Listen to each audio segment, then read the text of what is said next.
Kherson में रूसी force का ग्राउंड ऑपरेशन। रूसी तोपों ने यूक्रेन की डिफेंस लाइन तक भेजे और तोपों की गोलाबारी से कई यूक्रेनी सैनिक भी मारे गए हैं। तो देखिए, ऐसी जानकारी मिल रही है कि इस हमले में कई यूक्रेनी सैनिकों की जान गई है। तोपों ने यूक्रेन की डिफेंस लाइन को अब क्रॉस कर लिया है। और तोपखाने के साथ टैंक रेजिमेंट का एक्शन भी देखने को मिला है। रूसी बैटल टैंक ने यूक्रेनी सैनिकों को खदेड़ दिया है। बाहरी खार्किव में यूक्रेन को भारी नुकसान का दावा किया जा रहा है।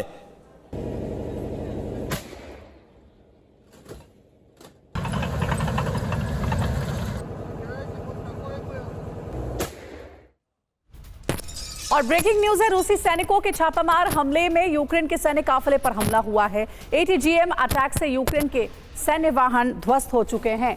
तो ये देखिए, बड़ी जानकारी मिल रही है। एक्सक्लूसिव तस्वीरें भी आपको दिखा रहे हैं कि किस तरीके से हमले के बाद ग्राउंड ऑपरेशन ATGM अब एक्शन में नजर आ रहा है।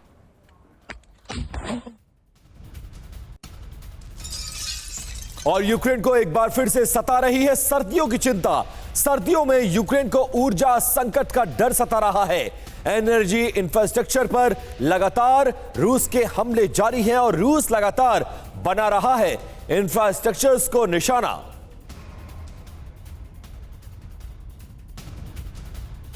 और अब बात करेंगे 3 देशों में तनाव की। चीन ने फाइटर जेट की तैनाती बढ़ाई है। वुशान एयरबेस पर तैनात किए J-20।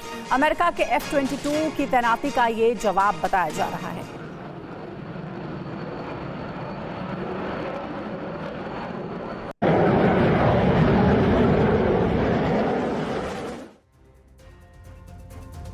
और अमेरिका ने जापान के कैडेना एयरबेस पर F-22 Raptor stealth fighter jets तैनात कर दिए हैं, जो कि मौजूदा समय के सबसे आधुनिक फाइटर जेट्स में से एक है।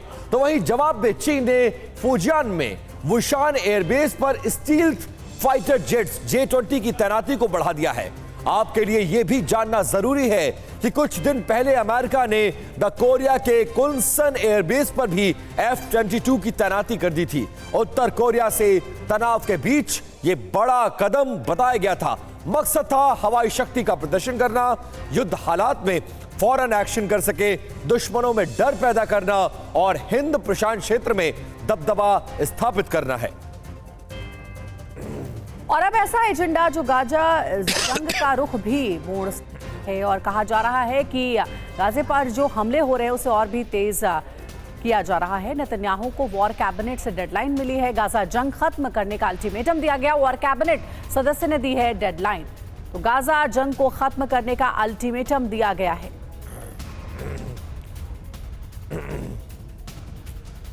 और आगे आपको बताते हैं कि यह डेडलाइन क्यों और किसने दी गई है और उसके मायने क्या है।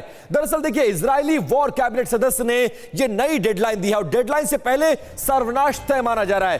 बैनी गैजेट्स ने नेतन्याहू को यह अल्टीमेटम दिया है और क्या कहा है कि 8 जून तक गाजा युद्ध खत्म करने के लिए यह चेतावनी देते हुए यह बात कही गई है। अगर युद्ध खत्म नहीं हुआ तो इस्तीफे की धमकी भी दी गई है। गैजेट्स की 6 सूत्री जो प्लान है वो मानने की मांग की गई है। उसमें इजरायली बंधकों की रिहाई की डील भी शामिल है। इसके अलावा सऊदी अरब से बेहतर रिश्ते की बात कही गई है। तीसरी बात, गाजा के लोगों का प्रशासनिक प्रबंधन भी करने की बात कही गई है। चौथी बात, गाजा पर इजराइल का सुरक्षा नियंत्रण। पांचवी बात जो सबसे ज्यादा महत्वपूर्ण बताई जा रही है वो ये है कि इस पूरे मामले में कहीं ना कहीं अल्टीमेटम देता हुआ तय नजर आ रहे हैं।